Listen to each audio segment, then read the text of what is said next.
All right, how's everybody doing today? Hotep, hey, this is Michael Imhotep, founder of the African History Network, host of the African History Network show. All right, share this broadcast on social media platforms. Give us a thumbs up, give us a heart, give us a like. Hope everybody's doing well today. So it is Monday, February 20th, 2023. And some of you all saw me on Faraji Muhammad's show, The Culture, today on the Black Star Media Network. And at the end of our discussion, I talked about my 12-week online course that I teach on Saturdays, Ancient Kemet, the Moors, and the Ma'afa, Understanding the Slave they teach in school. We deal with thousands of years of history and what leads up to the transatlantic slave trade taking place. Okay, it's been some time since I've done a overview or a preview of the actual content of the course. Now, a lot of people about the content of the course, and we have there's 250 slides in the class. I do a PowerPoint presentation. You got book references, articles, video clips. There's about 250 slides. There's probably about 60, 70 articles that we reference in the class. And this is a 12-week online course, okay, that I teach. Now, we can't start studying our history in slavery, even when we deal with the transatlantic slave trade. We can't start in 1619. I know the 1619 project is airing on the Hulu channel right now, but we can't start in 1619. We can't start in the 1440s with the Portuguese getting involved in the transatlantic slave trade. And the Portuguese are the first ones involved in 1441 with Anton Gonzalez going into Mauritania. We have to understand the history chronologically. And this is something that we look at in the class. We look at this history chronologically, and we go through and look at thousands of years of history and see what actually leads to the transatlantic slave trade taking place. And then we look at the slavery here, of course, in this country that we call the United States of America. We have to understand the history chronologically and deal with the 800-year occupation of Europe by the Africans known as the Moors, who take the teachings from ancient Kemet, ancient Egypt, into the Iberian Peninsula, today known as Spain and Portugal. And it's going to be these teachings that the Moors take into Europe from the Nile Valley region of Africa. It's going to be these teachings that bring Europe out of the Dark Ages, okay? And then the next period that Europe enters into is called the Renaissance era, which is a period of new enlightenment. So we have to deal with the 800-year occupation of Europe by the Africans known as the Moors, who entered the Iberian Peninsula in 711 AD. This course not only deals with the transatlantic slave trade, but thousands of years of history that leads up to the transatlantic slave trade taking place. August 20th, 2019 marked the 400th year anniversary of those 20 and odd Africans or 20 and odd Negroes who came into Point Comfort August 20th, 1619, in what would later be called the colony of Virginia. Now, this is on the White Lion pirate ship, which was an English pirate ship. And even though that did happen, August 20th, 1619 did happen, Africans were in the land we call the United States of America, going back at least 51,700 years. Okay. And we reference the work from Dr. David Imhotep, who wrote the book, The First Americans Were Africans, Documented Evidence. And we look at a number of different archaeological discoveries as well in the class. We look at a number of different archaeological discoveries also. Now, August 20th, 2019 marked the 400th year anniversary of those 29 Africans who came into Point Comfort in what would later be the colony of Virginia. Okay, and they come into, it's actually Hampton, Virginia, that they come into. Now, this year was known as the year of return. 2019 was known as the year of return, as many African Americans were and continue to reconnect to Africa and travel to Ghana and other West African countries. When we discuss the transatlantic slave trade, we first have to understand that African people are the original people of North, Central, and South America. Okay, African people are the original people of North, Central, and South America. And we've been in the land that we call the United States of America going back at least 51,700 years. Now, this does not mean that the transatlantic slave trade did not happen. Yes, it did. We have to understand thousands of years of history that lead up to the transatlantic slave trade taking place. Okay, so I posted the link here on the thread of the broadcast. You can register for this 12-week online course. We do the sessions live. All the sessions are archived and recorded. You don't have to worry about not being in class while the session is going on or anything like that. Even after the 12-week online course is over with, a year from now, 2 years from now, you have full access. You can go watch the entire course. So visit our website, theafricanhistorynetwork.com, theafricanhistorynetwork.com, to register for this 12-week online course, Ancient Kemet, the Moors, and the Ma'afa, understanding the transatlantic slave trade, what they didn't teach you in school. You can also use this information with your children. I would say the content is PG-13. And I'll also share information with you how studying our history benefits our children and benefits us as a people, because there's studies that document this also. So recently we've seen attacks on the teaching of African-American history and African history in public schools across the country, especially in a lot of these former Confederate states. Okay, we see the attacks going on against the Advanced Placement African American Studies course coming from the College Board, the attacks from Florida. I talked about this on the African History Network show on Sunday, February 19th, and I've been talking about this probably going back at least a month now, going back to January of 2023. College Board hits back at Florida's initial rejection of AP African American Studies course and admits it made mistakes in rollout. So we see these culture wars being played out. We see books being banned. We see Reverend Al Sharpton led a march in protest against Governor Ron DeSantis banning this Advanced Placement African American Studies course Wednesday, February 15, 2023. Okay, so we saw that take place. We've seen after Juneteenth became a federal holiday in 2021, signing the law became a federal holiday, we started seeing a lot more articles being written about Juneteenth. And this article here from the New York Times is a very interesting article. And most Americans know little or nothing about Juneteenth, poll finds. Most Americans know little or nothing about Juneteenth, poll finds. And in the article, it talks about 60% of Americans know little or nothing about Juneteenth. And be quite honest with you, a lot of the information that's floating around about Juneteenth, a lot of that is inaccurate. It wasn't the last day of slavery. There's a lot. The Emancipation Proclamation did not free the enslaved Africans. So there's a lot of misinformation floating around. We see attacks on teaching. We see attacks on having Black History Month in schools also because of these anti-critical race theory laws.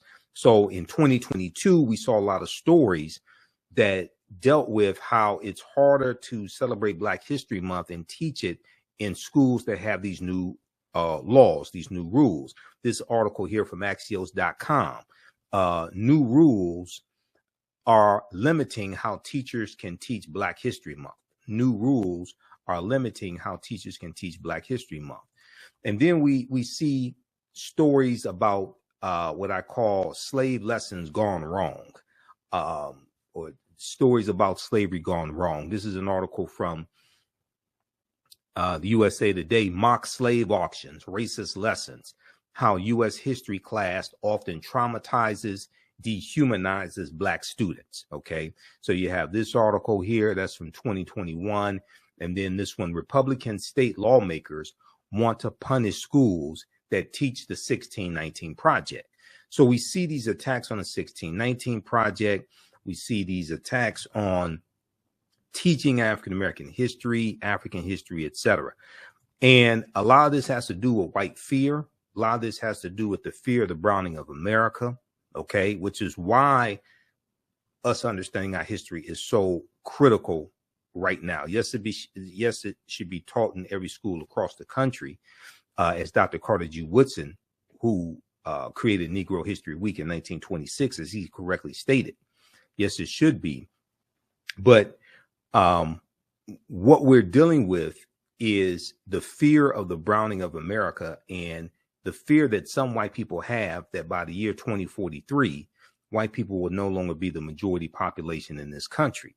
So if we look at this article here from June 20th, 2018 from the New York Times, fewer births than deaths among whites in majority of U.S. states. Okay. And in this article from the New York Times, it talks about how deaths now outnumber births among white people in more than half the states in the country. Demographers have found signaling what could be a faster than expected transition to a future in which whites are no longer a majority of the American population. The Census Bureau, the U.S. Census Bureau, has projected that white people could drop below 50% of the population around 2045, a relatively slow-moving change that has been years in the making. But a new report this week, when this article came out, it came out in June of 2018. But a new report this week found that white people are dying faster than they are being born now in 26 states out of 50, which is up from 17 states out of 50 just 2 years prior. And demographers say that shift might come even sooner. Quote, "It's happening a lot faster than we thought. It's happening a lot faster than we thought," said Rogelio Saenz, Saenz, who is a demographer at the University of Texas at San Antonio and a co-author of the report. It examines the period from 1999 to 2016 using data from the National Center for Health Statistics, the federal agency that tracks births and deaths. He said he was so surprised at the finding that at first he thought it was a mistake. And we know one of the large contributing factors is the opioid crisis and how it's devastated a lot of white Americans in various states. Now, when you look at the 2020 census, the 2020 census was the first census since 1790 where the population of white people dropped below 60%. It was 57% in the 2020 census. You can go to census.gov and read it. Okay. So we have all this going on right now. So us understanding our history, us understanding African history, African American history is more important than ever based upon what we're dealing with. And we have to understand history, law, politics, and economics. History, law, politics, and economics, because they are all interrelated, interconnected. So when you see me on Roland Martin Unfiltered, you see me on Faraji Muhammad show, The Culture, you hear me talk about this. You listen to the African History Network show, you hear me talk about this as well. Okay, now, so the 1619 project, you've heard me talk about it. You've heard there's some good information there, but you've heard my criticisms about it. And it's important for us to understand that much of what we've been told about Virginia's 1619 first Africans is wrong. Okay. Much of what we've been told about Virginia's 1619 first Africans is wrong. There's a good article from VirginiaMercury.com from August 11th, 2019 that deals with this. And in 1619, codified slave laws didn't exist in any of the 13 colonies. And a lot of people are so shocked when they hear this.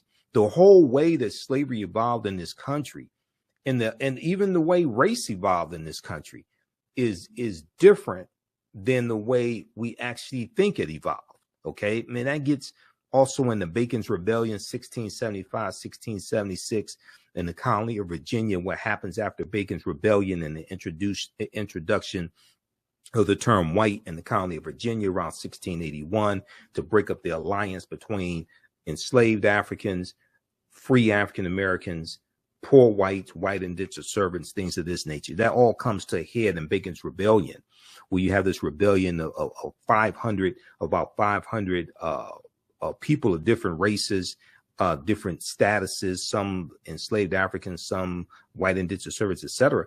And they burned down the town of Jamestown, Virginia in 1676 because they were all being exploited on the tobacco plantations in Virginia, and they realized that they had a common enemy. They were being exploited by the ruling elite. Okay, this is Bacon's Rebellion. Then you go to 1705 and the Virginia Slave Codes of 1705, which is going to become a model, and other colonies are going to adopt these slave codes. And the Virginia Slave Codes of 1705 make a distinction between Negroes and Moors.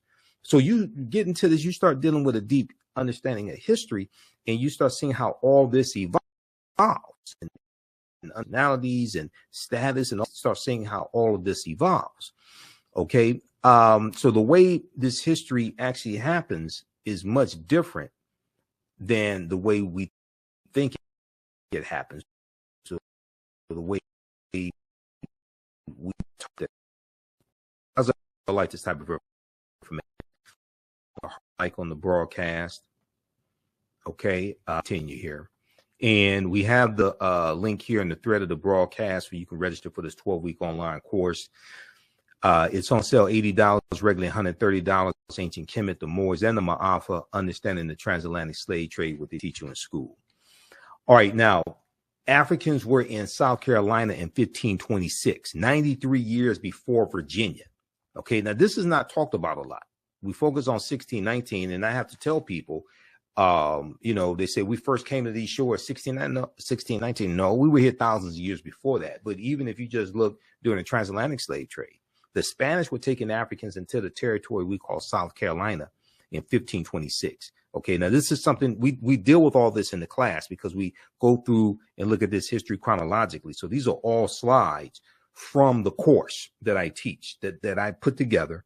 I'm a historian, been studying history 32 years.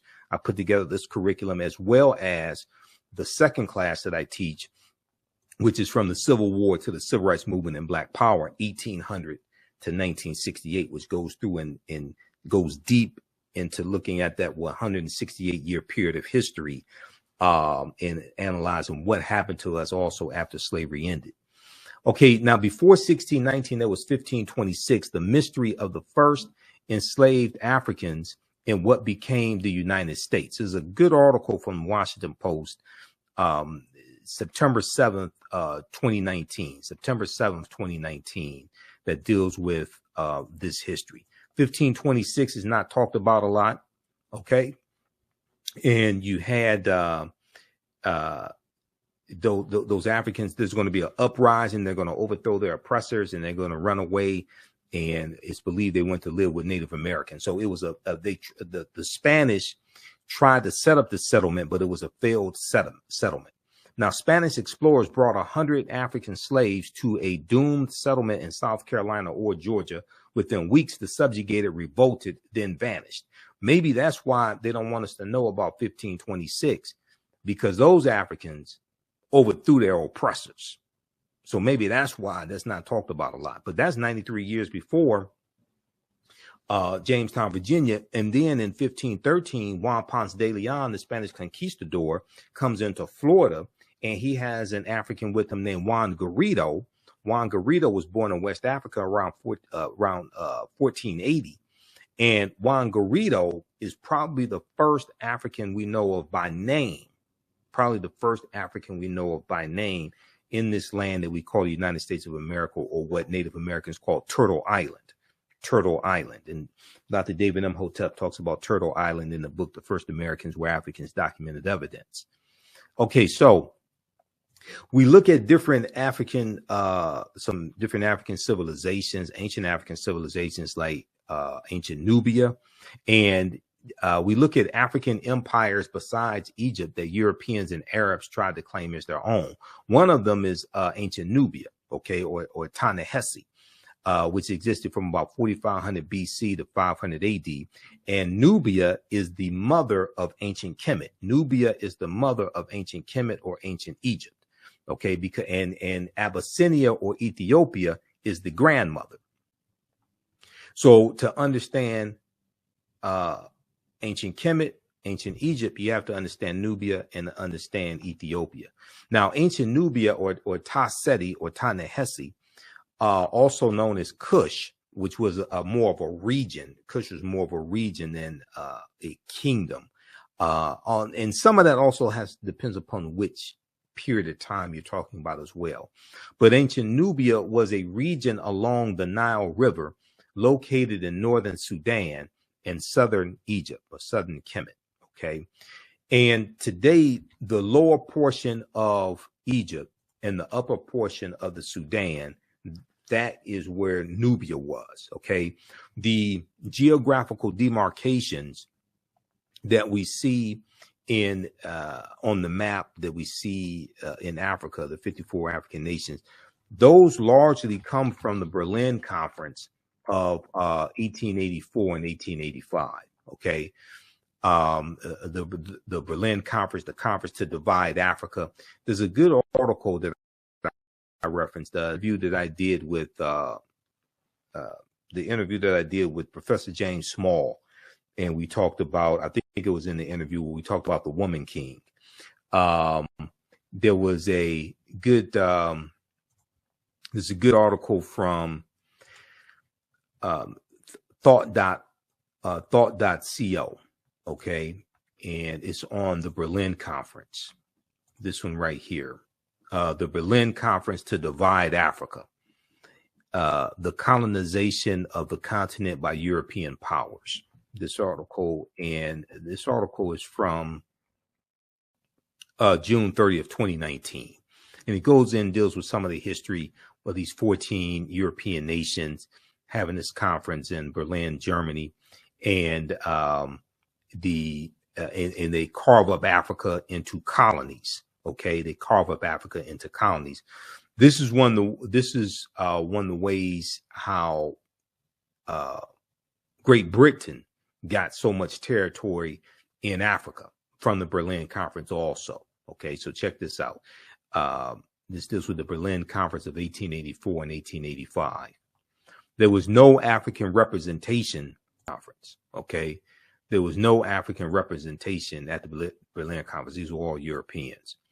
Now, so when we look at Nubia, it was home to some of Africa's earliest kingdoms, known for rich deposits of gold. Nubia was a major trading port for luxury goods that came from sub-Saharan Africa, such as incense, ivory, and ebony. The first monarchy of recorded history was established in Nubia. The Nubians were also known for their exceptional archery skills that provided the military strength for their rulers. Kings of Nubia ultimately conquered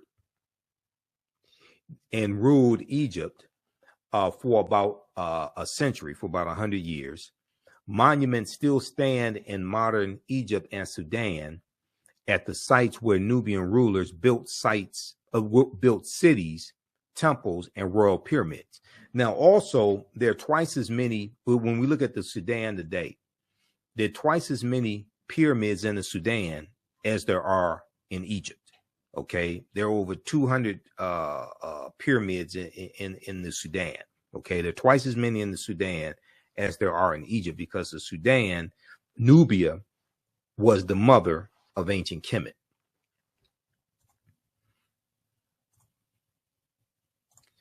Okay, now in the 1800s, the Western world's interest in Nubia was awakened by the rediscovery of the ancient empire's monuments, which were reported almost simultaneously by individual British, French, and American explorers. Many of them found it difficult to credit indigenous Africans for building such a civilization. So they tried to say that the Nubians were white as well, just like they tried to say that the ancient Egyptians were white, or some of them said that, some of the archaeologists said the ancient Egyptians were brown skinned Caucasians or something like this, or they tried to say they were Semites, anything but black Africans. They could not admit that these were Negroes. Okay, they could not admit that these were black Africans. They had to be Semites.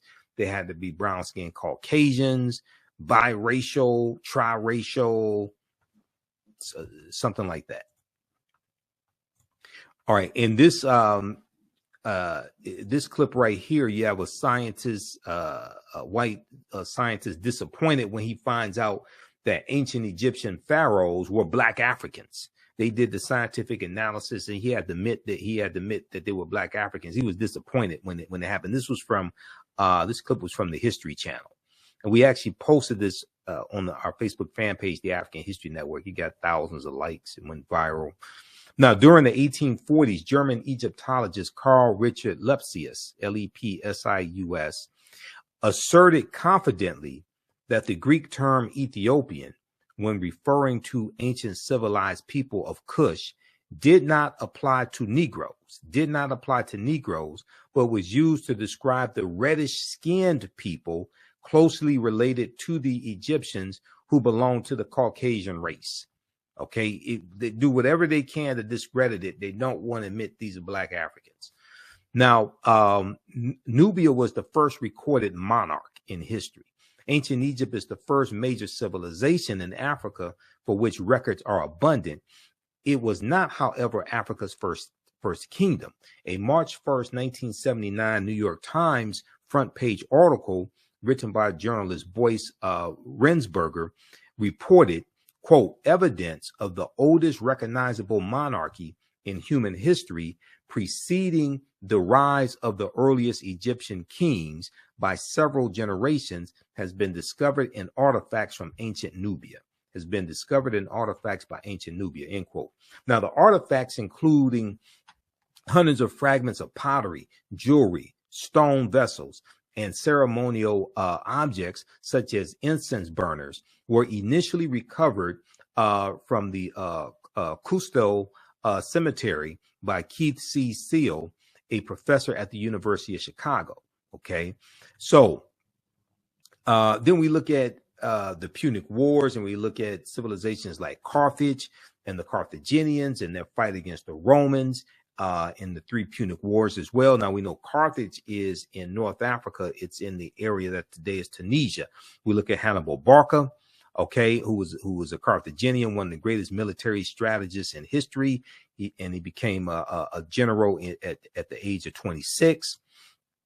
So we go through and look at that and the Punic Wars and their fight against Rome. We look at the Battle of Cannae, 216 BC, where Hannibal Barca defeats the Roman army, and the Roman army, they lose about 70,000 soldiers in one day. Is looked at one of the greatest military victories in history. We know that Carthage is going to exist from 816 BCE, before the Common Era, or BC, to 146 BC. Carthage is going to be destroyed by Rome in 146 BC. And you also deal with Publius Cornelius Scipio Africanus in the Second Punic War. And after the Battle of Zama in 202 BC, when Publius Cornelius Scipio Africanus defeats Hannibal Barca, is going to be was Publius Cornelius Scipio at this point, is going to be after the Battle of Zama that Scipio takes the surname Africanus. Africa was not named after Publius Cornelius Scipio Africanus. He took his surname after the Battle of Zama in 202 BC. And I go through and we deal with linguistics and understand language in the class also, because Africa is a Latin word. Ca is a Latin suffix denoting land. The prefix Afri refers to the Afri, who are a group of Black African people in Algeria and Tunisia. To that area where Tunisia used to be called Carthage. Okay, so in Africa means land of the Afri. Okay, it's not named after a Roman general. Africa was not named after a Roman general at all. So as you get deep into the history, then you start studying language and seeing how it relates to history.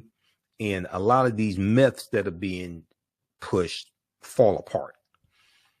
Carthage was founded in the 9th century BCE, before the Common Era, on the Gulf of Tunis. From the 6th century BCE onwards, it developed into a great trading empire covering much of the Mediterranean and was home to a brilliant civilization. In the course of the long Punic Wars from 264 BCE to 146 BC, Carthage occupied some of Rome's territories before finally being destroyed by its rival in 146 BCE.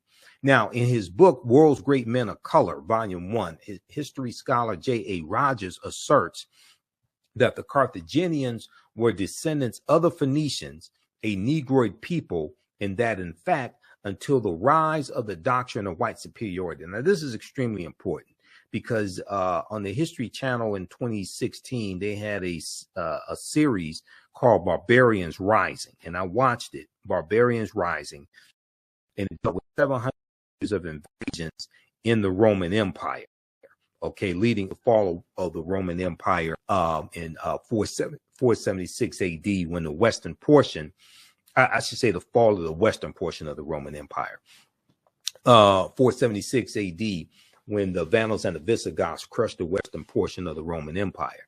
Okay, so you had Nicholas Pennock, this actor Nicholas Pennock, portraying Hannibal Barca because Hannibal was an African man. And you had white people, some white people on social media, not all of them. Yeah, some white people losing their minds saying that the History Channel was lying and that Hannibal was white and the Carthaginians were white, things of this nature. This is because of these lies that have been told. And Carthage is one of those African empires that Europeans tried to claim as their own. No, these were black African people. These are descendants of the Phoenicians. Okay, so J.A. Rogers in World's Great Men of Color, Volume 1, said that the Carthaginians were descendants of the Phoenicians, a Negroid people, and that, in fact, until the rise of the doctrine of white superiority, Hannibal Barca was traditionally known as a black man. Now, some people may be confused. They may be thinking about Hannibal on the 18 with B.A. Baracus and the Face Man and Murdoch or something like that. They may be thinking of George Papard as Hannibal, or they may be thinking of Hannibal Lecter or something. No, no, Hannibal Barca was black African. He was not a European. Okay, now today, many encyclopedias classify the Carthaginians as whites or Semites, but ancient Greek and Roman eyewitness accounts paint a different picture. The indigenous peoples of Carthage were called the Afirs, A-F-E-R-S, the Afirs. Ancient Roman poet Virgil, in his poem Mortem, speaks of a woman from the Afir or Afra race, okay, of the Afar, from the Afir, A-F-E-R, Afar or Afra race, A-F-R-A, and he says of her, and all her figure proves her native land. Her hair was curly, thick her lips, and dark her color. Now, in Library of History book 20, Greek historian Diodorus mentions a Greek lieutenant named Agathocles who defeated a people in the area of present-day Tunisia in North Africa, present-day Tunisia, who were the same hue as the Ethiopians. Now, yes, Europeans also try to say that Ethiopians were white. And when Emperor Menelik II defeated the Italians at the Battle of Adwa in March of 1896, the Italians told the world that the Ethiopians were white because they didn't want the world to know that they were defeated by these African people. So when you go research the Battle of Adwa, March 1896, you see that the Italians were embarrassed. So they lied and said the Ethiopians were white. And, you know, some years ago when I was doing research on the mythology of Andromeda and Cassiopeia, There are two constellations named Andromeda and Cassiopeia, but they're named after mythological African women.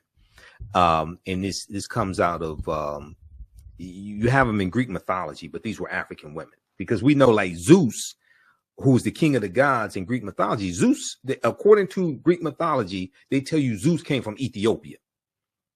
Okay, because Zeus was African.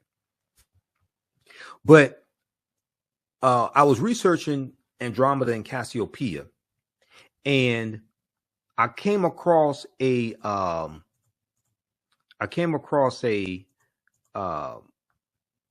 painting that dealt with this mythology, and the painting depicted the king of Ethiopia as being a Greek, as being European. And it was showing the people in the painting as being European. And it was depicting Andromeda, Cassiopeia, things like this as Europeans. So I'm sitting there looking at this painting. It was a picture of the painting online. I'm looking at this. So I called Professor Kaba Hiawatha Kamene. Professor Kaba, some of you have seen or heard some of the interviews I've done with Professor Kaba. He's in the Hidden Colors documentaries. We're in the Black Friday documentaries together. And I said, look, I said, I'm doing research on the mythology of Andromeda and Cassiopeia. And I came across this painting that depicts the king of Ethiopia as being white. I said, when did the Greeks conquer Ethiopia? I don't remember that. He said they didn't. He said they didn't. They just conquered them in the artwork. So if you come across this painting and you see the king of Ethiopia depicted as a European, and you see Andromeda and Cassiopeia depicted as Europeans, then either one, you think the ancient Ethiopians were white, or you'll think that the Greeks conquered the Ethiopians, and both of them are wrong. But this deals with the colonization of mythology, the colonization of image. And as J.A. Rogers said in World's Great Men of Color, okay, the Carthaginians were descendants of the Phoenicians, a Negroid people, and that, in fact, until the rise of the doctrine of white superiority, Hannibal Barca was traditionally known as a black man, because as you have a rise in European powers, you have a rise in white superiority. You have Europeans who reinterpret a lot of these mythological images and religious images. So we know that they were worshiping the Black Madonna Child, okay, all throughout Europe. And there are over 300 images of the Black Madonna Child in France. France probably has the most number of images, paintings and statues and things like this of the Black Madonna Child. And this was being worshipped even before the African Moors go into Europe, because this comes from Asar, Aset, and Heru, who the Greeks called Osiris, Isis, and Horus. This gets into a deep history, which takes you right back to ancient Africa and takes you back to the Nile Valley region of Africa. But as Europeans are going out conquering people's lands in the 1400s, they're going out conquering people's lands. They're recovering from the Black Death, the bubonic plague, which hit Europe in spurts from 1347 to 1400. And Europe loses between a quarter to a third of their population as they're going into the Caribbean and setting up sugarcane plantations, and they're rebuilding Europe, and they're extracting the mineral wealth and extracting Africans out of Africa and enslaving them, things like this. You start seeing a reinterpretation of a lot of these different figures, images, etc. And as you have a rise in European powers, you have a rise in the dominance of the European phenotype. And we go from the Black Madonna Child to the decolorized version of that with the white Mary and Jesus. Okay. All right, Kate. Now, how do you all like this type of information? Give us a thumbs up, give us a heart, give us a like on this broadcast. Visit our website, theafricanhistorynetwork.com, theafricanhistorynetwork.com. And we have the information right on the homepage of the website. 12-week online course, Ancient Kemet, the Moors, and the Ma'afa, understanding the transatlantic slave trade, what they didn't teach you in school. So this class is on sale, $80 right now. Our next class is Saturday, March 4th, 2023, 2 p.m. to 4 p.m. Eastern Standard Time. Click right here to register for the full course. So I do the sessions live. All the sessions are archived and recorded. Even after the 12-line course is over with, you can go back and watch the entire course as much as you want to. You'll have full access. All right. And then we also have a bundle pack where you get both classes that I teach on sale for $120. That's a $300 value. There will be 5 of my lectures that will be in the video library when you log into your account, and you'll be able to watch 5 of my lectures as a free bonus as well. Now, the second class that I teach deals with history from 1800 to 1968. And this is Black resistance movements from the Haitian Revolution to the Civil War, Civil Rights Movement, and Black Power Movement, 1800 to 1968. So I teach this class on Sundays, 2 p.m. to 4 p.m. Eastern Standard Time. Our next class is Sunday, March 5th, 2023. And with this course here, we study in depth this 168, 170 year period of history. Okay. This is a 12-week online course as well. Same structure as the first class. Click right here to register here. And we have to understand that history leading up to the Civil War, what led up to the Civil War taking place, but then also understand what happened after slavery ended as well. Okay. And this helps us understand how we got to where we are today. What were the laws and policies? That were put in place to put us in the predicament that we're in today? All right, let's continue. And we definitely appreciate your support, because this helps finance the African History Network. This helps support the African History Network. Helps us keep broadcasting the radio show, do the research, pay some of the bills, etc. Because it takes a lot to do all of this. Okay, so how you all like this type of information? Give us a thumbs up, give us a heart, give us a like on the broadcast. You can post your comments here also. Are you learning anything from this class, from this class overview? Okay, so we have Carthage. Europeans try to claim Carthage for themselves also, and we deal with Carthage in the class. And the Punic Wars, we talk about Numidia also, which existed from about 202 BC to 46 BC, because we go through and we'll look at different African civilizations. We'll go through and look at a chronology of thousands of years of history. Now, Numidia was another great Black Berber Libyan nation in northern Algeria during the time of the Romans and Carthaginians. It began as a sovereign state and later alienated and later alternated status between a Roman province and a Roman client state. It is considered to be the first major state in the history of Algeria and the Berber world. Okay, it's considered to be the first major state in the history of Algeria and the Berber world. All right. Now, Numidia has also been classified by European and Arab historians as a Caucasian or Semitic built civilization. However, in his book, The Destruction of Black Civilization, Dr. Chancellor Williams declared that Libya was once so nearly all Black that to be called a Libyan meant that one was Black. Okay, Libya was once so Black that to be called a Libyan meant that one was Black. The Greek historian Herodotus, writing about Libya in his Histories, Book 4, stated, quote, "One thing I can add about this country, so far as one knows, it is inhabited inhabited by 4 races, of which 2 and 2 are not. The indigenous people are the Libyans and the Ethiopians. The Libyans and the Ethiopians. The former, the Libyans, occupying the northerly, and the latter, the more southerly parts. The immigrants are the Phoenicians and the Greeks.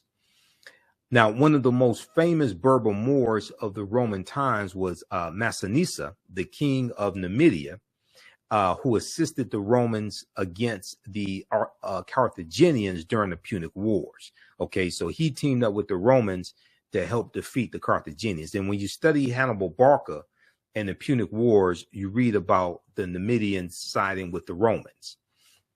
Okay, all right. Now, evidence that proves that African people sailed to the Americas long before Columbus. There's a good article from the AtlantaBlackStar.com that deals with this history.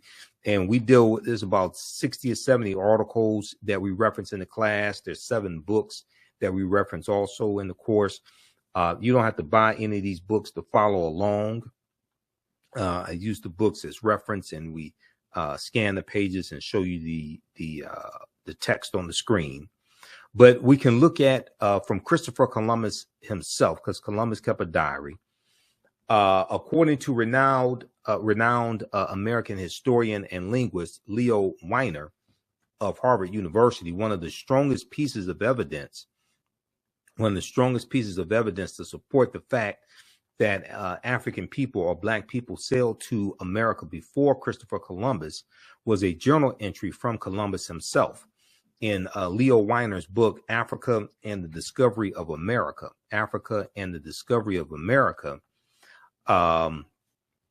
he explains that Columbus noted in his journal that the Native Americans confirmed, quote, black-skinned people had come from the southeast in boats trading in gold-tipped spears. Black-skinned people had come from the southeast in boats trading in gold-tipped spears. Now, the discovery of American narcotics in Egyptian mummies has also left some historians amazed. Recently, archaeologists discovered the presence of narcotics only known to be derived from American plants in ancient Egyptian mummies. These substances included South American cocaine from erythroxylon and nicotine from Nicotiana tabacum. German toxicologist Svelta Balabanova reported the findings, which suggest that such compounds made their way to Africa through transatlantic trade that would predate Christopher Columbus' arrival by thousands of years. Now, we know Columbus never came to the land we call the United States of America. The closest he comes here is 90 miles away, but he's in the Caribbean. He's in Central America. So he's in the Americas, but he never comes to the land we call the United States of America. Now, if we look at Egyptian artifacts in North America, for years, Eurocentric archaeologists have largely turned a blind eye when it came to the discovery of artifacts from ancient Egypt being discovered in the Americas. According to my friend, Dr. David Imhotep, the author of the book, The First Americans Were Africans, Documented Evidence, quote, Egyptian artifacts found across North America, from the Algonquin writings on the East Coast to the artifacts and Egyptian place names in the Grand Canyon, end quote, are all signs of an early arrival in the Americas by Africans. This is also paired with a much earlier account of Black people with incredible skills at sea, seafaring, sailing. Now, back in 445 BC, the Greek historian Herodotus wrote of King Ramses III leading a team of Africans at sea with astounding seafaring and navigational skills. Together, both accounts would point to African sailing over to the New World before Columbus. So we deal with the Olmec heads in Mexico, in Central America, and who were the Olmecs. Also, we go through, once again, we go throughout thousands of years of history, look at these different civilizations. Dr. David Imhotep in The First Americans Were Africans talks about the Mandinka Egyptian Olmec connection. He said, quote, a major ethnic group among the ancient Egyptian Nubians were the Manding people, an original Niger Congo homeland in the general vicinity of the Upper Nile Valley is probably as good a hypothesis as for the origin of the Manding. The Proto-Manding migration had to have taken place during the African Aqualithic period. That was a wet period in Africa that lasted thousands of years at a time when the Sahara was fertile and had river systems and Great Lakes. The Nile flowed west across the Sahara and emptied into the Atlantic Ocean during very ancient times. This would have enabled East Africans direct access to the Atlantic Ocean. The longer route would be to sail to the Nile River, to the Mediterranean Sea, and then head west to the Atlantic Ocean. When the Manding reached Central America and began mixing with the local population, they were labeled Olmecs. When the Manding reached Central America and began mixing with the local population, they were labeled so a mixture of the Man or Mandinka and other Indians or American Indians. Do not forget that the Manding made the basics, so the Egyptians, the main and the base of the Olmecs of each other. So he talked on page 2 of The First Americans Were Africans documents. You all have seen the numerous interviews I've done with Dr. David M. And let me refresh the screen right here.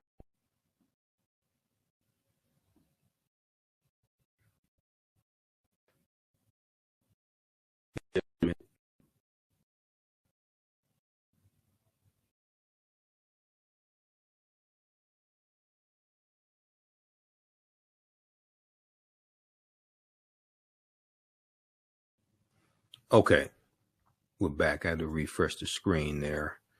Okay, so can everybody, you all should be able to hear me okay?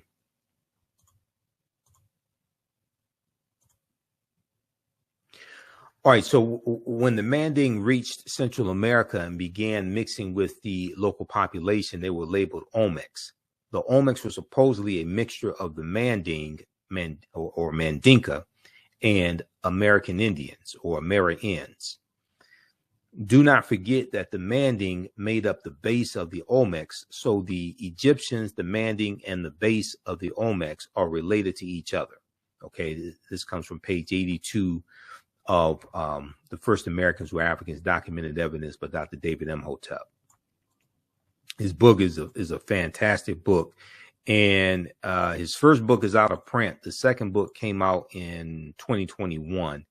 And that's available at Amazon. The First Americans Were Africans, revised and revised and expanded.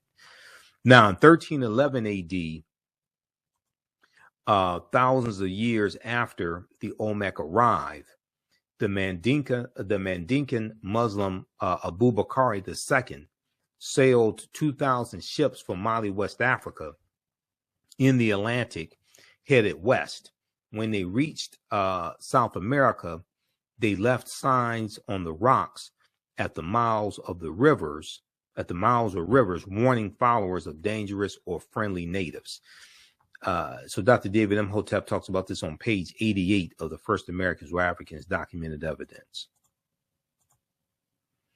There's also a good article from face-to-faceafrica.com called Way Before Columbus, Ancient Malayans Sailed to the Americas in 1311 AD, Common Era, face-to-faceafrica.com from December 5th, 2018.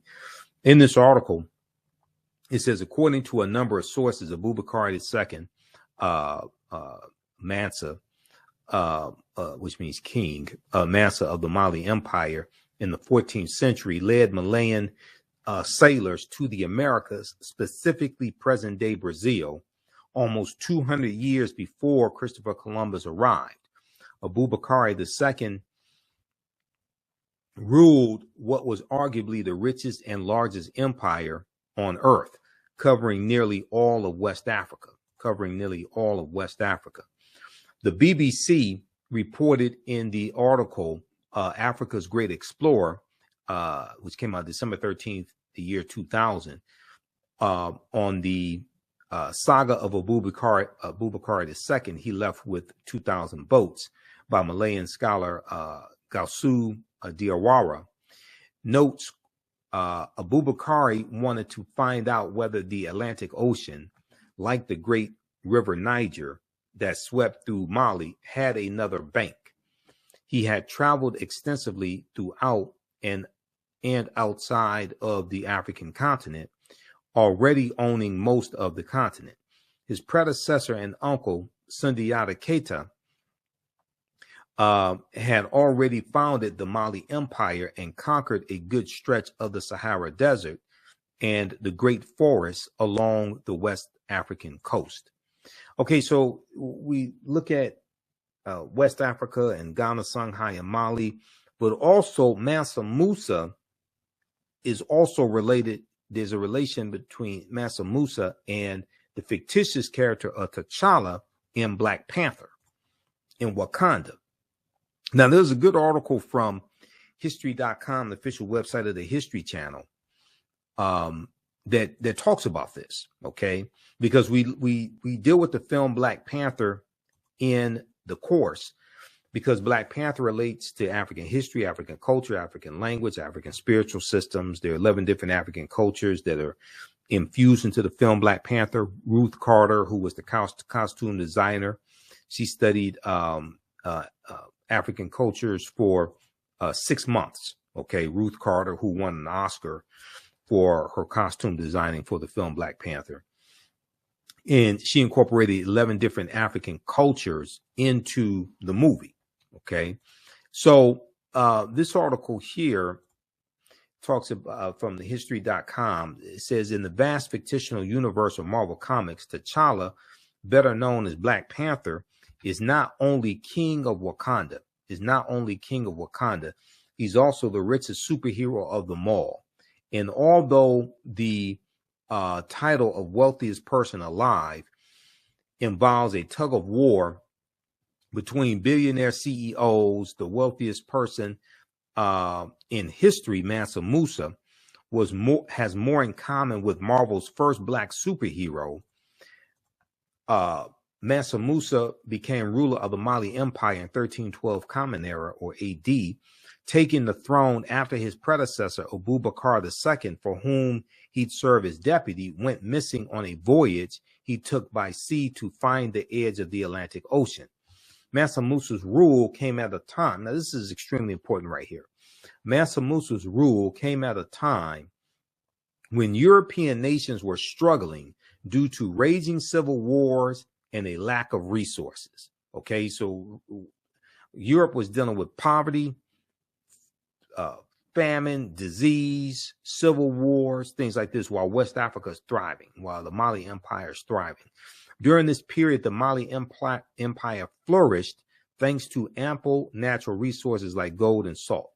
So this article is entitled This 14th Century African Emperor Remains the Richest Person in History. This is from history.com, the official website of the History Channel, March 19th, 2018. So we know the character of Black Panther, T'Challa, was introduced in Fantastic Four issue 52, July of 1966. And it was a 2-part series. And in this comic book, in the first part of the story, T'Challa defeats the Fantastic Four in their own comic book. Okay. And this was the first time we saw like an African superhero like this, or a black superhero like this. And he talks about at the end of issue 52, as you see, hereditary chieftain of the Wakandans, of the Wakandas, and perhaps the richest man in all the world, Okay, now the Panther deity of Bast that we see in the movie, the Panther deity that watches over Wakanda, that comes from Bastet, which was a nectar or deity in ancient Kemet, ancient Egypt, that was in the form of a lioness, okay, and then later a cat. Ancient Egyptian goddess worshipped in the form of a lioness and later a cat, goddess of warfare in Lower Egypt, worshipped as early as Second Dynasty, around 2890 BCE, before the Common Era. Okay, so the film is so deep because it helps reconnect us to African history, African culture, African language, etc. The language spoken in the film Black Panther is isiXhosa, which is a real African language spoken in Southern Africa. And isiXhosa has the click sounds in it also. And we know the click language was the original language. We know that with the Wakandan salute comes straight out of ancient Kemet. That's as always, right over left. And that is the symbol, that's the pose of the Nasubites, or the pharaohs in the sarcophagi, the painted coffins, the sarcophagi is right over left. Is the symbol of power, symbol of royalty. And we see that, go all around the world as well. Now, Wakanda is a real word. Wakanda basically means possesses secret powers, and we see the word Wakanda in the Omaha, Ponca, and Sioux Indian languages also. Wakanda is not something just made up. It's a real word. Ruth Carter did a hell of a job on the costume design for the film Black Panther. She was also the costume designer on the film Malcolm X as well. But one of the African influences we see in the film Black Panther, and we go through and study the film Black Panther in the class because there's so much there. And I've done lectures. Well, first of all, I did 3 months of research on the first Black Panther movie to be able to do my lectures on the film Black Panther. And I incorporate a lot of that into this class. Okay. So how do you all like this type of information so far? Post your comments here. Give us a thumbs up. Give us a heart. Give us a like on this broadcast. The Basotho, who are from Lesotho, which is an enclave inside of South Africa. It's a country within a country. They have these blankets that we saw incorporated into Black Panther. These are cultural blankets, the Basotho heritage blankets. These blankets have a deep cultural significance and history. The world-renowned Basotho tribal blankets distinguish this nation from others by the way in which the blankets are worn as part of their everyday life. The designs have been developed over many years with the blessing of the Lesotho royal family. We also see the Ndebele of South Africa represented, also with the gold rings worn around the necks of the Dora Milaje. Okay.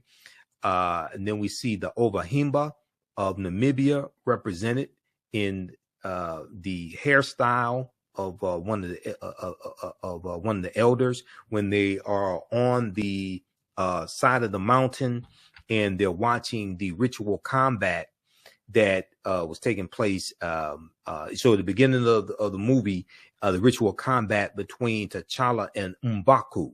Okay, that ritual combat comes straight from the comic book, and it takes place at what's called Warrior Falls. That's the name of that waterfalls. It's called Warrior Falls. That's straight out of the Black Panther comic book and Jungle Action comic book. And this is where the ritual combat takes place to determine who's going to sit on the throne of Wakanda. So we go through, and these are all different aspects of the course that I put together that we deal with. Okay, to better understand African history, to better understand ourselves, to better understand African American history. The hat that Angela Bassett's character, Queen Ramonda, who's actually T'Challa's stepmother, if you understand the storyline, because his birth mother dies a few days after he gives birth. That comes from South Africa. Okay, that flat disc hat is a Isicolo.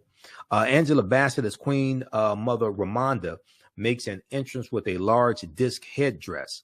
In most of her scenes, she wears a smaller version of the hat, which Ruth Carter borrowed from Zulu culture. The Isicolo is a hat worn by married women and was traditionally shaped from grass fronds with cotton woven through. Their sizes and colors differ between clans, at times reaching a meter in diameter. For Black Panther, Ruth Carter had Ramonda's dramatic white Isicolo 3D printed according to an interview with Vanity Fair. And here's a picture of her with the Isicolo right here. Okay. All right. And then we know that the costumes of the Dora Milaje are inspired by the Maasai of Kenya. Okay. And the dress of the Maasai of Kenya and the colors from the Kenya as well, from the Maasai as well. The Dora Milaje with their deep red armor and tall spears look like Maasai warriors, which was the look that Ruth Carter was going for. The Maasai shuka is instantly recognizable as the red and blue checkered, sometimes with black, yellow, or green, but red is always the base color. And this is the shawl draped over the semi-nomadic Maasai. Okay, so there's so many African influences in the film Black Panther. We use Dr. David Imhotep's book, The First Americans First Americans Were Africans, Documented Evidence, as a reference. He's a friend of mine. I've interviewed him like 13, 14 times. So some of you all have seen the interviews I've done with him as well, or heard the interviews on the African History Network show. Page 14 of his book deals with a discovery made in Allendale County, South Carolina in 2004 by Dr. Albert Goodyear. And they found 13 different types of evidence that thoroughly documented African presence in the Americas, dating back at least 51,700 years ago. They found artifacts, architecture, campsites, carvings, Egyptian writings, footprints in lava, genetic M174D haploid groups dealing with DNA and genetics, linguistics, paintings, skulls, skeletons, structures, and tools. They found 13 different types of evidence documenting an African presence in the land we call the United States of America, dating back at least 51,700 years ago. Now, his book is backed up by 713 footnotes and 7 peer-reviewed articles as well. And we know peer-reviewed articles is the height of academia. So these Africans were the Khoisan, who have the oldest DNA on the planet. They're the short-statured Africans. They go all around the world. They're the ancestors to the Ainu and Atwa, and they were here also. This is Dr. Albert Goodyear. He's a white archaeologist from the University of South Carolina. This article from ScienceDaily.com in November 18, 2004, entitled New Evidence Puts Man in North America 50,000 Years Ago. This talks about his discovery. Okay, ScienceDaily.com, they have all type of archaeological discoveries, scientific discoveries, etc. there. So the Khoisan, in an October 2012 genetic study published in Science magazine, it found that the Khoisan in southern Africa are the oldest ethnic group of modern humans, the oldest ethnic group of modern humans, with their ancestral line originating about 100,000 years ago. The Khoisan, formerly called by the derogatory term Bushmen, are genetically unique, and no other currently known population has separated so early from our common modern human ancestor, according to the report. Now, here are a couple of Khoisan sisters, also a couple of Khoisan African women. Now, the Khoisan live mainly in southern Africa in territories spanning Botswana, Namibia, Angola, Zambia, Zimbabwe, and South Africa. They are largely divided into two groups: hunters and gatherers, known as the Sans people, and keepers of the livestock, known as the Khoikhoi. The Khoisan languages include the distinctive click sounds that aren't found in the languages of their neighbors. There's a good article from AtlantaBlackStar.com called 5 Ethnic Groups That Prove the First Humans Were Black.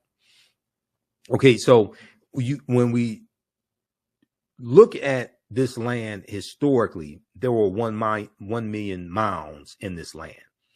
And yes, Native Americans built some of those mounds, but Africans also built them as well. At least 10,000 years ago, during the African Aqualithic period, the mound builders of Africa, the Proto-Manding, were building habitation mounds to live upon even before the Manding built their mounds along the Niger River. These Proto-Saharan people also built dams, boats, and mounds to escape the waters in case of flooding. There are also large erections formerly called Native American mounds, now known to be African mounds, that are shaped like pyramids that are found across North America.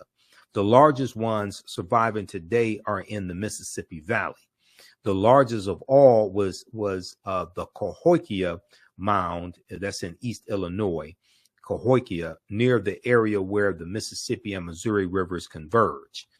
Now, Cyrus Thomas, director of the Eastern Mound Division of the Smithsonian Institute's Bureau of Ethnology in 1881, said, quote, distinct from the American Indians, there was a race of mound builders in America distinct from the American Indians. Now, there were 1 million, end quote, there were 1 million Indian mounds in North America. Today, there are only about 100,000. If you read pages 71 through 74, the first Americans were Africans, documented evidence by Dr. David Imhotep. He talks about these mounds. So we go through and look at all this history. We look at this history chronologically, thousands of years of history. We also look at archaeological discovery. So in our class on Saturday, our next class on Saturday, we're going to look at some archaeological discoveries. Class 2 and 3 will look at archaeological discoveries. This is a big one that came out in June 2017 that blew everybody away. Visit our website, theafricanhistorynetwork.com, theafricanhistorynetwork.com. And we have the information right on the homepage of the website. 12-week online course, Ancient Kemet, the Moors, and the Ma'afa, Understanding the Transatlantic Slave Trade, what they didn't teach you in school. So this class is on sale, $80 right now. Our next class is Saturday, March 4th, 2023, 2 p.m. to 4 p.m. Eastern Standard Time. Click right here to register for the full course. So I do the sessions live. All the sessions are archived and recorded. Even after the 12-line course is over with, you can go back and watch the entire course as much as you want to. You'll have full access. All right. And then we also have a bundle pack where you get both classes that I teach on sale for $120. That's a $300 value. There will be 5 of my lectures that will be in the video library when you log into your account, and you'll be able to watch 5 of my lectures as a free bonus as well.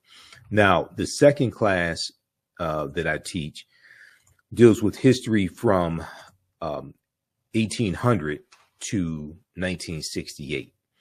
And this is Black resistance movements from the Haitian Revolution to the Civil War, Civil Rights Movement, and Black Power Movement, 1800 to 1968. So I teach this class on Sundays, 2 p.m. to 4 p.m. Eastern Standard Time. Our next class is Sunday, March 5th, 2023. And with this course here, we study in depth this 168, 170 year period of history. Okay, this is a 12-week online course as well. Same structure as the first class. Click right here to register here. And we have to understand that history leading up to the Civil War, what led up to the Civil War taking place, but then also understand what happened after slavery ended as well. Okay, and this helps us understand how we got to where we are today. What were the laws and policies? That were put in place to put us in the predicament that we're in today? So this archaeological discovery came out and it blew away the archaeological world. We're older than we thought. New find pushes human origin back 100,000 years. This is from NBCnews.com. June 7th, 2017. June 7th, 2017. Modern humans evolved much earlier than previously thought, researchers reported on Wednesday. New discoveries at a rich site in Morocco show modern humans were hunting and probably cooking game animals 300,000 years ago. 100 have believed until now. Okay. Until now. So this is over 100,000 years earlier than the discovery in Ethiopia that dates back about 195,000 years ago. New discoveries and new dating methods show that, in fact, many of the bones belong to modern Homo sapiens, and they lived as far back as 300,000 or 350,000 years ago. The earliest previous Homo sapiens bones date back 195,000 years ago, and they're from clear across the continent in modern-day Ethiopia. Taken together, the findings show modern humans were dispersed across Africa long before anyone ever thought. So the deeper they dig, the blacker the planet gets, the more research they do, the older we get. And what these archaeological discoveries are showing is that all of this is much older than we actually thought.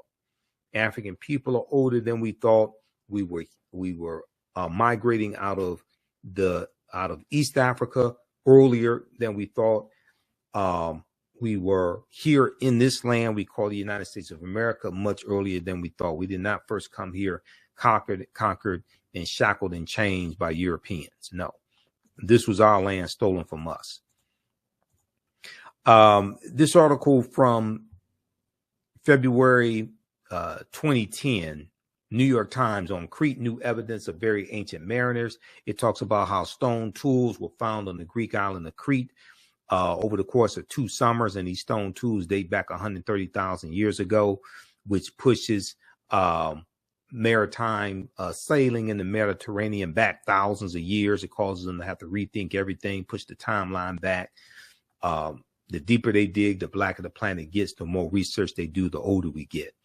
This study right here deals with how positive feelings about blackness improve academic performance for Black girls. This is why this type of information is so important, not just for African Americans, but also for our youth. Believing that Black is beautiful, an important mantra of self-acceptance and self-love, could pay major dividends in school, a new study finds. An article in the Journal of Blacks in Higher Education, an article in the Journal of Blacks in Higher Education focuses on a new study from Sharita Butler Barnes, a professor at Washington University in St. Louis, which finds that young Black women with strong racial identity are more likely to be academically engaged, curious, and persistent. The survey looked at 733 Black middle and high school girls in 3 socioeconomically school districts in the Midwest. The study, called Promoting Resilience Among African American Girls, Racial Identity as a Protective Factor, was published on the Child Development Journal website, and found that feeling positive about being Black, along with feeling supported by their schools, correlated with the girls' greater academic motivation. Researchers also found that feeling good about your racial identity could act as a buffer for students in hostile or negative academic environments. Researchers also found that feeling good about your racial identity could act as a buffer for students in hostile or negative academic environments. Persons of color who have unhealthy racial identity beliefs tend to perform lower in school and have more symptoms of depression, end quote, Professor Sharita Butler Barnes noted. She went on to say, we found that feeling positive about being Black and feeling support and belonging at school may be especially important for African American girls, classroom engagement, and curiosity. Feeling connected to the school may also work together with racial identity attitudes to improve academic outcomes. Read this article here from theroot.com. New studies find that positive feelings about blackness improve academic performance for black girls. This is from January 10th, 2018 from theroot.com.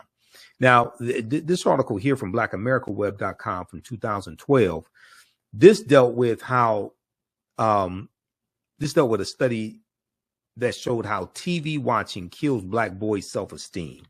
TV watching, excessive TV watching, kills black boys' self-esteem.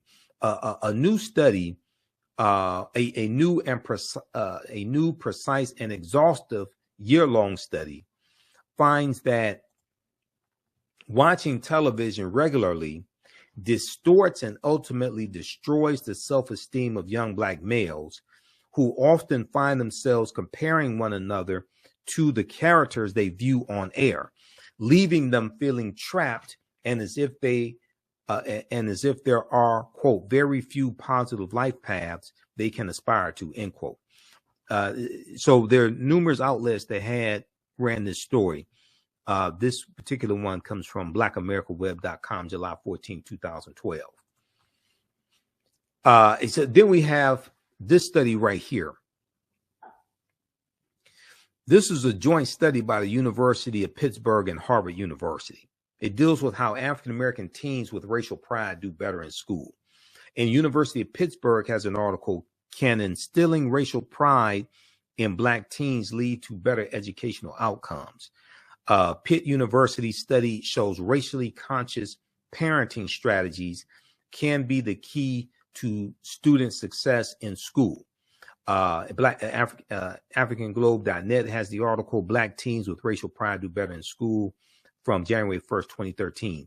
African-American teenagers perform better academically when their parents instill in them a sense of racial pride. A new study by the University of Pittsburgh and Harvard University, Harvard University, shows that when parents use racial socialization, such as talking to their children or engaging in activities that promote feelings of racial knowledge, pride, and connection, it offsets racial discrimination's potentially negative impact on students' academic development. Maybe this is why you have these anti-critical race theory laws, and they're attacking teaching African-American history, African-American studies, etc. And they may not say that you can't teach it, but when they put laws in place, anti-critical race theory laws in place that are very ambiguous, it causes a fear among teachers where they oftentimes don't know what can be taught. So they will shy away from certain topics or avoid or not teach a lot of this history in the first place, because there's a fear from some people of us knowing the truth, and there's a fear of their children knowing the truth as well. So we also deal with the influence of Africa, especially ancient Kemet, here in the United States. The Washington Monument is an ancient African symbol called a Tekhen. There are about 1,200 Tekhen all throughout ancient Kemet. Today, there are less than 12. And you have 3 that are in London. You have London, England, New York City, and Paris, France. There's a good article called Cleopatra's Needle, how 3 ancient Egyptian obelisks ended up in New York City, London, and Paris, France. And the Tekhen, or the obelisk, that comes from the story of Asar, Aset, and Heru, who the Greeks called Osiris, Isis, and Horus. There were approximately 1,200 Tekhen built in ancient Kemet, but only about a dozen are found in Egypt today. Many of the Tekhen removed from Egypt are now in Istanbul, Turkey, London, England, Paris, France, Berlin, Germany, New York, Rome, Italy, Vatican City, and elsewhere throughout the world. The Tekhen are now called obelisks by their new owners, and few know their origin or that they symbolize the resurrection of the African king Asar, who the Greeks called Osiris. Tony Browder talks about this on page 17 of Egypt on the Potomac. This is one of the books we use in the class. Also, once again, you don't have to buy any of these books, but we use them as reference. And I do scan the pages, so we show you the page on the screen. Now, the word Mason is derived from the Latin words mass and sun. Mason means child of light and expresses the desire to pursue light, which is a metaphor for the sun, which symbolizes knowledge. Okay, let's continue here, which symbolizes knowledge. So for eons, light was symbolized with knowledge and darkness was symbolized with ignorance. So when you talk about Europe being in the Dark Ages, it was referred to as a period of ignorance and raging civil wars and famine, things of this nature. All right, let's continue. Okay, so the term child of light or sons and daughters of light was first used to identify students who had completed 42 years of study in the temples of ancient Kemet. Many Masonic temples were modeled after the temples of Kemet, places where light or knowledge was imparted in a series of steps or degrees. So the concept of going to a liberal arts college, that comes out of ancient Africa as well. And George G.M. James talks about this in the book Stolen Legacy. And he talks about the 7 liberal arts and the concept of getting your credentials in going to an institution of higher learning and getting your credentials in a series of steps, in a series of degrees, associate's degree, bachelor's degree, master's degree, PhD. That comes out of the Nile Valley region of Africa also. Read Egypt on the Potomac by Tony Browder, pages 18 to 32. He talks about this. Now, Masonic temples are considered houses of learning or temples of learning. The term Mason or child of light is a direct reference to the highest degree of the Kemetic education system. The 33 degrees of instruction within Freemasonry represent a fraction, just a fraction of the 360 degrees of instruction that comprised the Kemetic system of education. Yet with less than 10% of the wisdom of ancient Kemet, Freemasons have held positions of influence and power throughout the world for over 200 years. Okay, read page 33. So we also look at things like why is Christmas celebrated on December 25th, because nowhere in the biblical text does it state that Yeshua or Jesus was born on December 25th. We look at the origins of Santa Claus coming from Sinterklaas, which is celebrated amongst the Dutch and, you know, in the Netherlands, and they have the celebration of Sinterklaas and Zwarte Piet. Zwarte Piet means Black Pete, and Zwarte Piet was a Moor in this mythology. And they have the parade beginning in early November, going throughout the Netherlands, and they commemorate Sinterklaas and Zwarte Piet coming from Spain into the Netherlands. All right, coming from Spain. Well, Spain is where the Moors going in 711 AD, led by General Tariq ibn Ziyad, going to the Iberian Peninsula. Okay, so Spain is very important. Now, who were the Moors? The Moors' ancestors were known as the Garamantes. These were a Black African people living throughout North Africa. Hannibal Barca was Garamanti, as well as St. Augustine. The Moors, according to George G.M. James in the book Stolen Legacy, were the custodians of the ancient Egyptian mystery system. These teachings will bring Europe out of the Dark Ages. These teachings will bring Europe out of the Dark Ages. Now, the word Moor is derived from the Greek word moros, which literally means black or a very dark color. The Romans adopt this word and call them Mari, M-A-U-R-I, Mari. The Mari were a Northwest African people who were very dark-skinned. The Romans will refer to the region of Northwest Africa as Mauritania, Mauritania is Latin and means the land of the black-skinned people. You'll also see the term Marish. Now, the Romans would later adopt the word as a reference for the black-skinned inhabitants they encountered in Africa. Golden Age of the Moor, edited by Dr. Ivan Van Sertima, is another book that we use in the class. And if you look at pages 527 and 187, you'll see references for that information. Okay, so we go through and we look at some of the history of the Moors also. Runoko Rashidi had a really good article for AtlantaBlackStar.com called Moors, Saints, Knights, and Kings, the African Presence in Medieval and Renaissance Europe. We use two of Runoko's books in the class. This is one of the books here. This is Black Star, the African Presence in Early Europe. Okay, Black Star, the African Presence in Early Europe. This is one of the books we use. And this deals with the history of the Moors in Europe. So the study of the African presence in history, whether in the African diaspora or Africa itself, is a rewarding endeavor. In this study, we realized that slavery alone is not African history, and that the African history, everybody's history. The history of African people, Black people, is rich and comprehensive, inspiring, and often known. Nowhere is this more the case than the African presence in medieval and Renaissance Europe. Now, according to the Oxford English Dictionary, the Moors, as early as the Middle Ages and as late as the 17th century, were, quote, commonly supposed to be black or very swarthy, and hence the word is often used for Negro, end quote. In the early 8th century, after a grim and extended resistance to the Arab invasions of North Africa, the Moors joined the triumphant surge of Islam. Following this, they crossed over from Morocco over to the Iberian Peninsula, where their swift victories and remarkable feats soon became the substance of legends.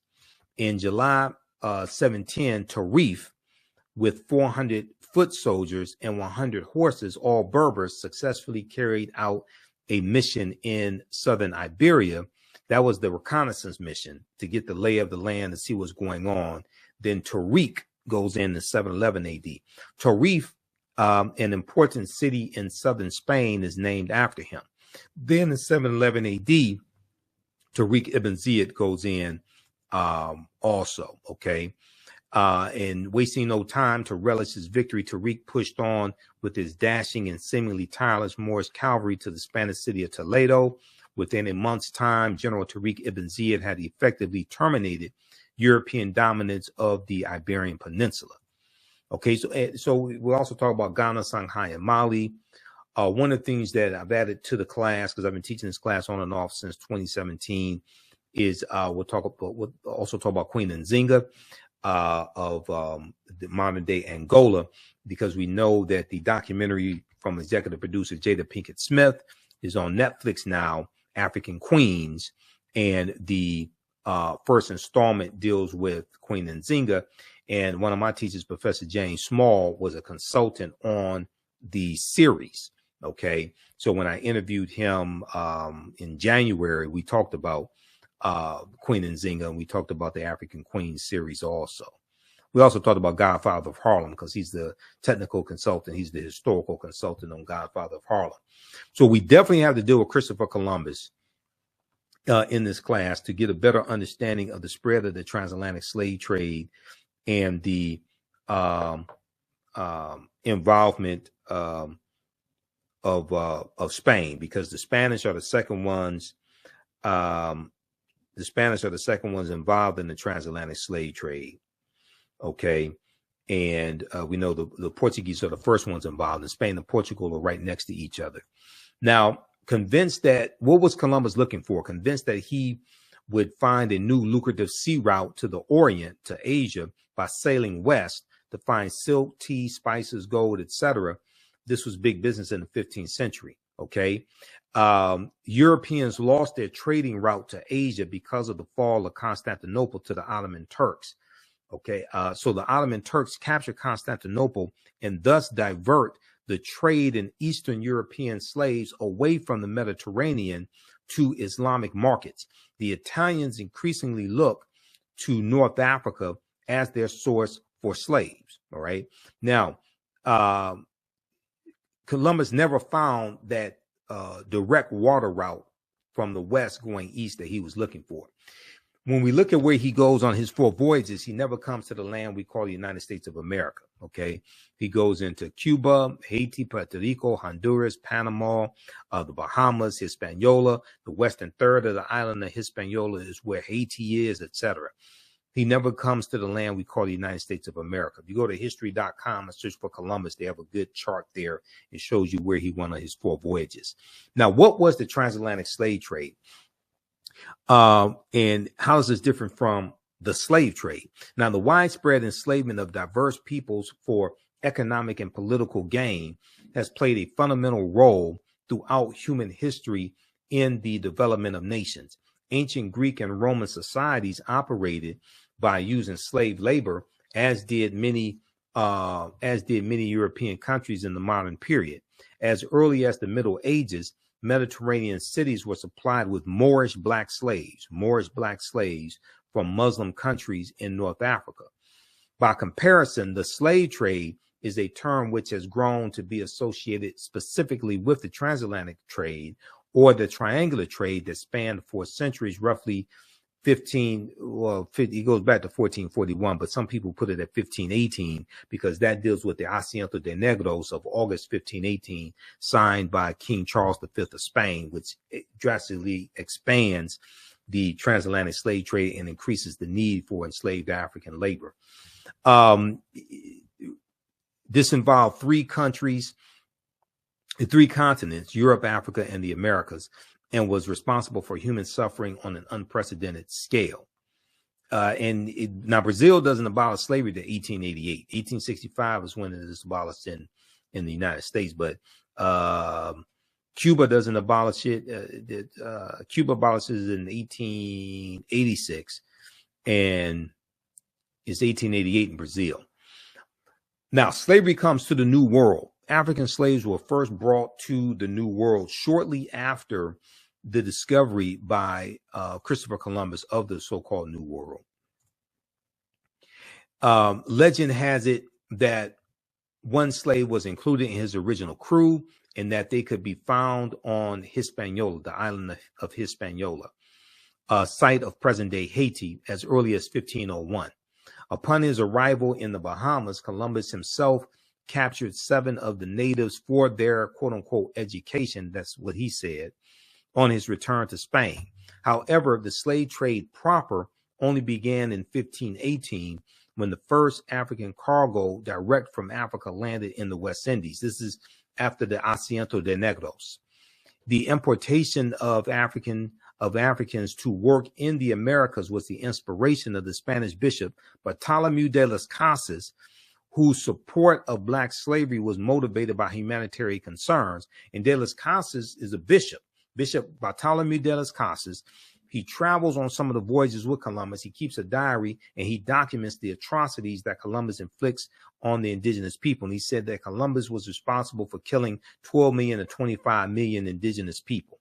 Okay, so he's going to advocate that they stop enslaving Native Americans, try to save their souls. They suffered enough, and enslave African people, okay, and white people to a lesser extent. He argued that the enslavement of Africans and even some whites, proving that in the early period, slavery did not operate according to exclusive racial demarcations. He argued that this would save the indigenous American Indian populations, which were not only dying out, but engaging in large-scale resistance as they opposed their excessively harsh conditions. As a result, King Charles V of Spain agreed to the Asiento de Negros, or slave trading license of 1518, which later represented the most coveted prize in European wars, okay, as it gave to those who possessed it a monopoly in slave trafficking. And this drastically expands the transatlantic slave trade, okay? All right, now we know there are at least 262 skills, trades, and crafts that African people had in this country from 1619 to 1865. We were the anchor makers, artists, bakers, barrel makers, bartenders, basket makers, we dealt with decorative furnishing, we were jockeys, herb doctors, horse trainers, gardeners, brick makers, fishermen, engineers. The book of the Other Slaves, Mechanics, Artisans, and Craftsmen, 1978, by James Newton and Ronald Lewis, goes through and breaks this down. There were at least 262 skills, trades, and crafts that African people had in this country from 1619 to 1865. Okay, so this is just a sample of the type of information that we deal with in this 12-week online course that I teach. Ancient Kemet, the Moors, and the Ma'af for understanding the transatlantic slave trade, what they didn't teach you in school. There's over 200. that we reference as well. Visit our website, theafricanhistorynetwork.com, theafricanhistorynetwork.com. And we have the information right on the homepage of the website. 12-week online course, Ancient Kemet, the Moors, and the Ma'afa, Understanding the Transatlantic Slave Trade, what they didn't teach you in school. So this class is on sale, $80 right now. Our next class is Saturday, March 4th, 2023, 2 p.m. to 4 p.m. Eastern Standard Time. Click right here to register for the full course. So I do the sessions live. All the sessions are archived and recorded. Even after the 12-line course is over with, you can go back and watch the entire course as much as you want to. You'll have full access. All right. And then we also have a bundle pack where you get both classes that I teach on sale for $120. That's a $300 value. There will be 5 of my lectures that will be in the video library when you log into your account, and you'll be able to watch 5 of my lectures as a free bonus as well. Now, the second class that I teach deals with history from 1800 to 1968. And this is Black resistance movements from the Haitian Revolution to the Civil War, Civil Rights Movement, and Black Power Movement, 1800 to 1968. So I teach this class on Sundays, 2 p.m. to 4 p.m. Eastern Standard Time. Our next class is Sunday, March 5th, 2023. And with this course here, we study in depth this 168, 170 year period of history. Okay, this is a 12-week online course as well. Same structure as the first class. Click right here to register here. And we have to understand that history leading up to the Civil War, what led up to the Civil War taking place, but then also understand what happened after slavery ended as well. Okay. And this helps us understand how we got to where we are today. What were the laws and policies?